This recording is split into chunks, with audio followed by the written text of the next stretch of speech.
Good morning class. मैं आपकी हिंदी की अध्यापिका आज आपको नया चैप्टर कराने जा रही हूँ जिसका नाम है नशा। ये जो चैप्टर है ये श्री प्रेमचंद जी ने लिखा है। नशा चैप्टर पाठ का नाम है। सबसे पहले मैं आपको इस पाठ के बारे में कुछ जानकारी, इस जो लेखक हैं हमारे प्रेमचंद जी, इनके बारे में कुछ जानकारी दे दूँ। जो प्रेमचंद जी हैं उनको आधुनिक हिंदी का पितामह कहा जाता है। इनका जन्म 31 जुलाई 1880 ईस्वी में वाराणसी के निकट लम्ही नामक गांव में हुआ था। 7 वर्ष की अवस्था में माँ तथा 14 वर्ष की अवस्था में पिता का साया सिर से उठ जाने के कारण इन्हें प्रारंभिक जीवन में काफ़ी कठिनाइयाँ झेलनी पड़ी थी। अपनी मैट्रिक की परीक्षा उत्तीर्ण करने के बाद ये स्थानीय विद्यालय में अध्यापन कार्य करने लगे थे। नौकरी के साथ अपनी शिक्षा को भी जारी रखा। बीए पास करने के बाद शिक्षा विभाग में इंस्पेक्टर पद पर नियुक्त हुए। इनका पहला विवाह सफल नहीं हुआ था। ये आर्य समाज से प्रभावित थे। प्रगतिशील सोच का परिचय देते हुए इन्होंने बाल विधवा शिवरानी देवी से विवाह किया। इनकी रचना सोजे वतन, जो देश प्रेम से ओतप्रोत थी, उस पर अंग्रेज सरकार ने रोक लगा दी तथा इन्हें भविष्य में ऐसा लेखन न करने की चेतावनी भी दी गई। इस समय तक प्रेमचंद धनपत राय नाम से जो है लेखन कार्य करते थे। जो जमाना पत्रिका का नाम है जमाना का संपादन इन्होंने किया और इसके अजीज मित्र मुंशी दया नारायण निगम ने इन्हें प्रेमचंद नाम से लिखने की सलाह दी। यानी कि ये पहले धनपत राय नाम से लिखते थे, लेकिन इनके एक अजीज दोस्त थे और जो जमाना पत्रिका के संपादक भी थे, इन्होंने कहा कि आप प्रेमचंद नाम से लिखें। तब इन्होंने अपना प्रेमचंद नाम से लिखना आरंभ कर दिया। प्रेमचंद इनकी पहली कहानी थी बड़े घर की बेटी। जमाना पत्रिका के दिसंबर 1910 के अंक में प्रकाशित हुई। सन 1921 ईस्वी में महात्मा गांधी के आह्वान पर नौकरी छोड़ दी। मर्यादा तथा माधुरी पत्रिका का संपादन किया। 1930 में हंस नाम से अपना मासिक पत्र आरंभ किया इन्होंने और प्रेमचंद ने लगभग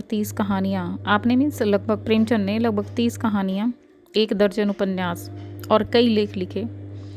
ये कथा सम्राट और उपन्यास सम्राट के रूप में जाने जाते हैं। इनकी जो प्रमुख उपन्यास हैं वो हैं गोदान, कर्मभूमि, रंगभूमि, सेवा सदन आदि। और मानसरोवर नाम की इनकी एक किताब है जिसके 8 संस्करण हैं, यानी कि 8 भागों में उसको बांटा गया है। और प्रेमचंद जी ने जो अनेक रचनाएं लिखी, अनेक छोटी छोटी कहानियाँ लिखी हैं, वो सारी कहानियाँ 300 से ज़्यादा इन्होंने कहानियाँ लिखी हैं। और ये जो कहानियाँ हैं इनकी मानसरोवर नामक जो पुस्तक है जिसके 8 भाग हैं उसमें संकलित हैं। मानसरोवर का पार्ट 1, पार्ट 2, पार्ट 3 ऐसे करके पार्ट 8 हैं। तो उनकी ये 300 साढ़े 300 की कहानियाँ जो इन्होंने लिखी हैं वो सभी उसी में संकलित हैं। अब आते हैं पाठ पर कि जो चैप्टर इन्होंने लिखा है प्रेमचंद जी ने, नशा, ये पाठ का उद्देश्य क्या है। तो इस पाठ का उद्देश्य बच्चों को ये बताना है कि कथनी और करनी में अंतर अनुचित, अमानवीय, व्यवहार नंदनीय है, ये उनको बतलाना है। कथनी करनी में अंतर करना यानी कि कहते क्या हैं, करते क्या हैं, ये सब कुछ अनुचित होता है, कुछ अमानवीय होता है। ये जो पूरा व्यवहार है ये बच्चों के मन में डालना है। जो पाठ है हमारा, अब उसके बारे में थोड़ी सी छोटा सा संक्षिप्त वर्णन मैं कर दूं कि इसमें क्या है। जमींदारों का कड़ा आलोचक कथानायक जब कुछ दिन मित्र ईश्वरी के साथ छुट्टियां बिताने उसके घर जाता है तो वहाँ के ऐश्वर्यपूर्ण जीवन का इतना अभ्यस्त हो जाता है कि अपने छोटे छोटे कार्य स्वयं करना उसे उसकी महानता में बट्टा लगाने जैसा प्रतीत होता है। उसकी कथनी और करनी में अंतर उस समय उजागर होता है जब वह यात्रियों से खचाखच भरी गाड़ी में यात्रा करते समय एक व्यक्ति को इसलिए पीट देता है क्योंकि उसकी पीठ पर लदा गट्ठर कथानायक के मुंह से टकराने की गुस्ताखी कर बैठा है। यानी कि यहाँ पर जो कथानायक है उसके जीवन के बारे में, उसके बारे में कुछ घटनाएं हैं, उनके बारे में यहाँ पर उसको उजागर किया गया है। पाठ की शुरुआत करते हैं। ईश्वरी, जो हमारे पाठ का जो कैरेक्टर है, जो नायक है, उसका नाम है ईश्वरी। ईश्वरी एक बड़े जमींदार का लड़का था और मैं एक गरीब क्लर्क का, जिसके पास मेहनत मजदूरी के सिवा और कुछ जायदाद न थी। जायदाद मीन्स धन दौलत। हम दोनों में परस्पर बहसें होती रहती थी। मैं जमींदारों की बुराई करता था, उन्हें हिंसक पशु और खून चूसने वाली जोंक और वृक्षों की चोटी पर फूलने वाला बंझा कहता था।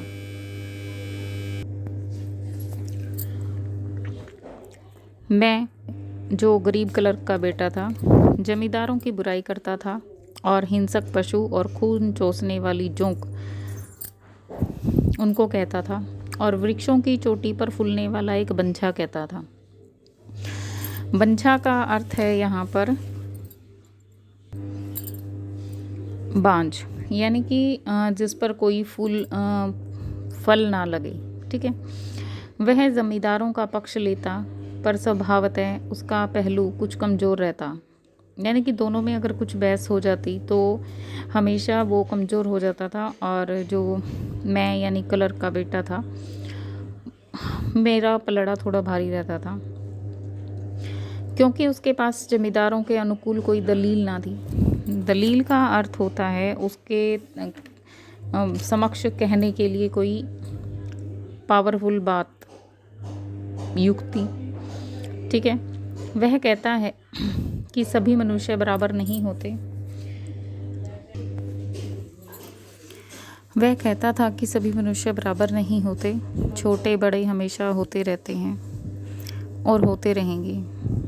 लचर दलील है। लचर मीन्स फ्लेक्सिबल। किसी मनुष्य या नैतिक नियम से इस व्यवस्था का औचित्य सिद्ध करना कठिन था। मैं इस वाद विवाद की गर्मा गर्मी में अक्सर तेज हो जाता और लगने वाली बात कह जाता, लेकिन ईश्वरी हार कर भी मुस्कुराता रहता। मैंने उसे कभी गर्म होते नहीं देखा। गर्म मीन्स गुस्सा आना। गर्म होते नहीं देखा। शायद इसका कारण यह था कि वह अपने पक्ष की कमजोरी समझता था। नौकरों से वह सीधे मुंह बात ना करता था। अमीरों में जो एक बेदर्दी और उद्दंडता होती है, उद्दंडता का अर्थ ये है कि जिसे दंड का भय ना हो, शरारती तत्व जिसको कहा जाता है, उसमें भी प्रचुर भाग मिला था। इसमें भी उसे प्रचुर भाग मिला था। प्रचुर में बहुत ज़्यादा। नौकर ने बिस्तर लगाने में जरा सी देर की। दूध ज़रूरत से ज़्यादा गर्म और ठंडा हुआ। साइकिल अच्छी तरह से साफ नहीं हुई तो वह आपे से बाहर हो जाता। आपे से बाहर होना मुहावरा है और इसका अर्थ होता बहुत गुस्सा करना। सुस्ती, बदतमीजी उसे जरा भी बर्दाश्त न थी, पर दोस्तों से और विशेषकर मुझसे उसका व्यवहार सौहृदय मीन्स हृदय से, प्यार से और नम्रता से भरा हुआ था। शायद उसकी जगह मैं होता तो मुझ में भी वही कठोरताएं पैदा हो जाती जो उसमें थी, क्योंकि मेरा लोक प्रेम सिद्धांतों पर नहीं, निजी दशाओं पर टिका हुआ था। लेकिन वह मेरी जगह होकर भी शायद अमीर ही रहता, क्योंकि वह प्रकृति से ही विलासी और ऐश्वर्य प्रिय था। अब की दशहरे की छुट्टियों में मैंने निश्चय किया कि घर पर ना जाऊंगा। मेरे पास किराए के लिए रुपए न थे और ना मैं घर वालों को तकलीफ़ देना चाहता था। मैं जानता था कि मुझे जो कुछ भी देते हैं वह उनकी हैसियत से बहुत ज़्यादा है। इसके साथ ही परीक्षा का भी ख्याल था। अभी कुछ पढ़ना बाकी था और घर जाकर कौन पढ़ता है। ये सारे विचार जो हैं वो कवि जो हैं, लेखक जो हैं वो यहाँ पर दर्शा रहे हैं। बोर्डिंग हाउस में भूत की तरह अकेले पड़े रहने को भी जीना चाहता था, क्योंकि सभी जो लोग जो हैं अपने छुट्टियों में अपने घर चले जाते हैं, तो एक अकेला लेखक वहाँ क्या करता। इसलिए जब ईश्वरी ने मुझे अपने घर चलने का न्योता दिया तो मैं बिना आग्रह के राजी हो गया। ईश्वरी के साथ परीक्षा की तैयारी खूब हो जाएगी। वह अमीर होकर भी मेहनती और ज़हीन है। उसने इसके साथ ही कहा, लेकिन भाई एक बात का ख्याल रखना, मैं वहाँ अगर जमींदारों की निंदा को तो मामला बिगड़ जाएगा। इसके साथ उसने कहा, लेकिन भाई एक बात का ख्याल रखना, वहाँ अगर ज़मींदारों की निंदा की तो मामला मीन्स मामला बिगड़ जाएगा और मेरे घर वालों को बुरा लगेगा। यानी कि जो लेखक थे वो क्या करते थे, ज़मींदारों की बुराई करते थे, और जो ईश्वरी था वो ज़मींदारों का ही बेटा था, और वो अगर उसकी बात सुनता था, मान लेता था, लेकिन अगर ज़मींदारों के घर पर जाकर ही तुम ज़मींदारों की निंदा करोगे तो मामला पेचीदा हो जाता। इसलिए उसने उसको समझाने की कोशिश की कि ऐसा कोई भी बात ना कहना। वे लोग तो असमियों पर इसी दावे से शासन करते हैं कि ईश्वर ने असामियों को उनकी सेवा के लिए ही पैदा किया है। असामी भी यही समझता है। अगर उसे सुझा दिया जाए कि ज़मींदार और असामी में कोई मौलिक भेद नहीं है तो ज़मींदारों का कहीं पता न लगे। मैंने कहा, तो क्या तुम समझते हो कि मैं वहाँ जाकर कुछ और ही हो जाऊँगा? हाँ, मैं तो यही समझता हूँ। तुम गलत समझते हो। ईश्वरी ने इसका कोई जवाब न दिया। कदाचित उसने इस मामले को मेरे विवेक पर छोड़ दिया, और बहुत अच्छा किया। अगर वह अपनी बात पर अड़ता तो मैं भी जिद पकड़ लेता। आगे की कहानी जब वो अपने घर की तरफ जा रही हैं तो शुरू करते हैं। सेकंड क्लास का तो क्या, मैंने कभी इंटर क्लास में भी सफ़र ना किया था। अब की सेकंड क्लास में सफ़र करने का सौभाग्य प्राप्त हुआ। गाड़ी तो 9 बजे रात को आती थी, पर यात्रा के हर्ष में हम शाम को ही स्टेशन पर जा पहुँचे। कुछ देर इधर उधर सैर करने के बाद रिफ्रेशमेंट रूम में जाकर हम लोगों ने भोजन किया। मेरी वेशभूषा और रंग ढंग में पारखी खानसामों को यह पहचानने में देर न लगी कि मालिक कौन है और पिछलग्गू कौन है। पिछलग्गू मीन्स चमचा, ठीक है। लेकिन न जाने क्यों मुझे उसकी गुस्ताखी बुरी लग रही थी। पैसे ईश्वरी की जेब से गए। शायद मेरे पिता को जो वेतन मिलता है उससे ज़्यादा इन खानसामों को इकराम में मिल जाता है। इकराम मीन्स जैसे बख्शिश देते हैं या टिप देते हैं, उस तरह से। तो वो कहता है कि जितना मेरे पिता का वेतन था उससे ज़्यादा तो इन खानसामों को इनाम में मिल जाता था, टिप मिल जाती थी। एक अठन्नी तो चलते समय ईश्वरी ने ही दे दी। फिर मैं उन सब में तत्परता और विनय की अपेक्षा करता था जिससे वे ईश्वरी की सेवा करते रहते थे, क्योंकि ईश्वरी के हुक्म पर सबके सब दौड़ते हैं। लेकिन मैं कोई चीज़ मांगता हूँ तो उतना उत्साह नहीं दिखाते। मुझे भोजन में कुछ स्वाद ना मिला। यह भेद मेरे ध्यान को संपूर्ण रूप से अपनी ओर खींचे हुए है। गाड़ी आई। हम दोनों सवार हुए। खानसामों ने ईश्वरी को सलाम किया, मेरी ओर देखा भी नहीं। ईश्वरी ने कहा, कितने तमीज़दार हैं ये सब। एक हमारे नौकर हैं कि कोई काम करने का ढंग नहीं। मैंने खट्टे मन से कहा, इसी तरह तुम अपने नौकरों को भी 8 आने रोज़ इनाम दिया करो। यह सब केवल इनाम के लालच में इतना अदब करते हैं। जी नहीं, कदापि नहीं। तमीज़ और अदब तो इनके रक्त में मिला है। गाड़ी चली। डाक थी। प्रयाग से चली तो प्रतापगढ़ जाकर रुकी। एक आदमी ने हमारा कमरा खोला। मैं तुरंत चिल्ला उठा, दूसरा दर्जा है, सेकंड क्लास। उस मुसाफिर ने डिब्बे के अंदर आकर मेरी ओर एक विचित्र उपेक्षा की दृष्टि से देखकर कहा, जी हाँ, सेवक इतना समझता है और बीच वाले बर्थ पर बैठ गया। मुझे इसकी लज्जा आई, कह नहीं सकता। भोर होते होते हम लोग मुरादाबाद पहुँचे। स्टेशन पर कई आदमी हमारा स्वागत करने के लिए खड़े थे। 2 भद्र पुरुष थे, 5 बेगार। बेकारों ने हमारा लगेज उठाया।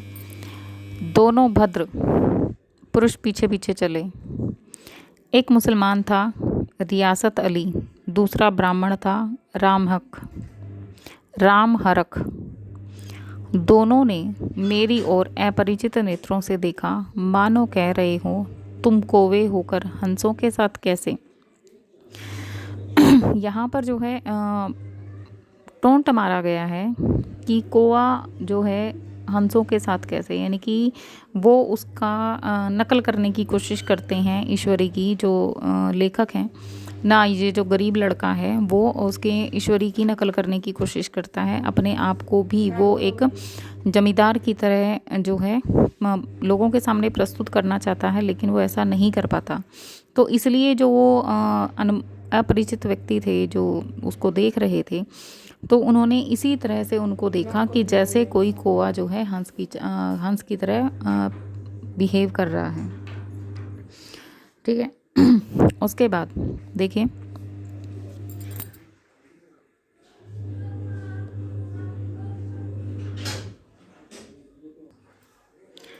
रियासत अली ने ईश्वरी से पूछा, यह बाबू साहब क्या आपके साथ पढ़ते हैं? ईश्वरी ने जवाब दिया, हाँ, साथ पढ़ते हैं, साथ पढ़ते भी हैं और साथ रहते भी हैं। यूँ कहिए कि इन्हीं की बदौलत मैं इलाहाबाद में पढ़ा हुआ हूँ, नहीं तो कब का लखनऊ चला गया होता। अब की मैं उन्हें घसीट लाया। इनके घर से कोई तार आ चुके हैं, मगर मैंने इनकारी जवाब दिला दिए। आखिरी तार तो अर्जेंट था, जिसकी फीस 4 आने शब्द है, पर यहाँ से उसका भी जवाब इनकारी हो गया। दोनों सज्जनों ने चकित नेत्रों से देखा, आतंकित हो जाने की चेष्टा करते हुए जान पड़े। रियासत अली ने अर्धशंका के स्वर में कहा, लेकिन आप बड़े सादे लिबास में रहते हैं। लिबास मीन्स पहनावा। ईश्वरी ने शंका निवारण की, महात्मा गांधी के भक्त हैं साहब, खद्दर के सिवा कुछ नहीं पहनते। पुराने सारे कपड़े जला डाले, यूँ कहो कि राजा हैं। 2.5 लाख सालाना की रियासत है, पर आपकी सूरत देखो तो मालूम होता है अभी अनाथालय से पकड़ कर लाए हूँ। राम हरख बोले, अमीरों का ऐसा स्वभाव बहुत कम देखने में आता है, कोई भांप ही नहीं सकता। भांप मीन्स पहचान। रियासत अली ने समर्थन किया, आपने महाराजा चांगली को देखा होता तो दांतों तले उंगली दबाते। यहाँ पर भी एक मुहावरा है, यानी कि हैरान हो जाते। एक गाड़े की मिर्जी और चमरोदे जूते पहनकर बाजारों में घूमा करते थे। सुनते हैं एक बार बेगार में पड़ गए थे और उन्हें 10 लाख से कॉलेज खोल दिया। मैं मन में कटा जा रहा था, पर न जाने क्या बात थी कि यह सफ़ेद झूठ उस वक्त मुझे हास्यास्पद न जान पड़ा। उसके प्रत्येक वाक्य के साथ मानो मैं उस कल्पित वैभव के समीपतर आता जा रहा था। कल्पित वैभव यानी कि दिखावे की जो प्रशंसा, वैभव, सुख वगैरह जो है, उसके समीपतर आता जाता था। मैं शहसवार नहीं हूँ। हाँ, लड़कपन में कई बार लद्दू घोड़ों पर सवार हुआ हूँ। यहाँ देखा तो 2 कलां रास घोड़े हमारे लिए तैयार थे। मेरी तो जान ही निकल गई। सवार तो हुआ, पर बोटियाँ काँप रही थी। मैंने चेहरे पर शिकन न पड़ने दिया, घोड़े को तेज न किया, वरना शायद मैं हाथ पांव उड़वा कर लौटता। संभव है ईश्वरी ने समझ लिया हो कि यह कितने पानी में है। भाग 3 शुरू करते हैं। ईश्वरी का घर क्या था, किला था, यानी कि अब वो जो है रास्ते से आकर ईश्वरी के घर पर पहुंच चुके हैं। अब उनके घर के बारे में और उसके बारे में जिक्र है यहाँ पर कि ईश्वरी का घर क्या था, किला था। इमामबाड़े का सा फाटक, बहुत बड़ा दरवाज़ा, द्वार पर पहरेदार टहलता हुआ, नौकरों का कोई हिसाब नहीं, एक हाथी बंधा हुआ। ईश्वरी ने अपने पिता, चाचा, ताऊ आदि सबसे मेरा परिचय करवाया और उसी अतिशोक्ति के साथ ऐसी हवा बांधी कि कुछ ना पूछिए, यानी कि मेरी बढ़ चढ़ कर उन्होंने तारीफ की। नौकर चाकर ही नहीं, घर के लोग भी मेरा सम्मान करने लगे। देहात के जमींदार, लाखों का मुनाफा, मगर पुलिस कांस्टेबल को अफसर समझने वाले कई महाशय तो मुझे हुजूर हुजूर कहने लगे। जब ज़रा एकांत हुआ तो मैंने ईश्वरी से कहा, तुम बड़े शैतान हो यार, मेरी मिट्टी क्यों पलीद कर रही हो। मिट्टी पलीद करना मतलब बेइज्जती करना, ठीक है। ईश्वरी ने दृढ़ मुस्कान के साथ कहा, इन गधों के सामने यही चाल जरूरी थी, वरना सीधे मुंह बोलते भी नहीं। जरा देर के बाद नाई हमारे पांव दबाने आया। कुंवर लोग स्टेशन से आए हैं, थक गए होंगे। ईश्वरी ने मेरी ओर इशारा करके कहा, पहले कुंवर साहब के पांव दबा। मैं चारपाई पर लेटा हुआ था। मेरे जीवन में ऐसा शायद ही कभी हुआ हो कि किसी ने मेरे पांव दबाए हों। मैं इसे अमीरों के चोंचले, रईसों का गधापन और बड़े आदमियों की मुटमर्दी और जाने क्या क्या कहकर ईश्वरी का परिहास किया करता, और आज मैं पोतड़ों का रईस बनने का स्वांग भर रहा था। पोतड़ों का रईस मतलब कोशिश करना रईस बनने की, और एक रईस बनने का नाटक करने का जो है वो कोशिश कर रहा था। इतने में 10 बज गए। पुरानी सभ्यता के लोग थे। नई रोशनी अभी केवल पहाड़ की चोटी तक ही पहुंच पाई थी। Nai Roshni means lights, electricity. अंदर के भोजन का बुलावा आया। हम स्नान करने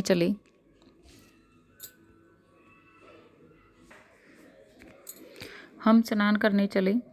मैं हमेशा अपनी धोती कुछ छांट लिया करता हूँ, मगर यहाँ मैंने ईश्वरी की भांति अपनी धोती भी छोड़ दी। छांटने का अर्थ होता है अपनी कपड़ों को स्वयं धोना, ठीक है। मगर मैंने यहाँ अपनी ईश्वरी की भांति अपनी धोती भी छोड़ दी, यानी कि उसको भी धोया नहीं।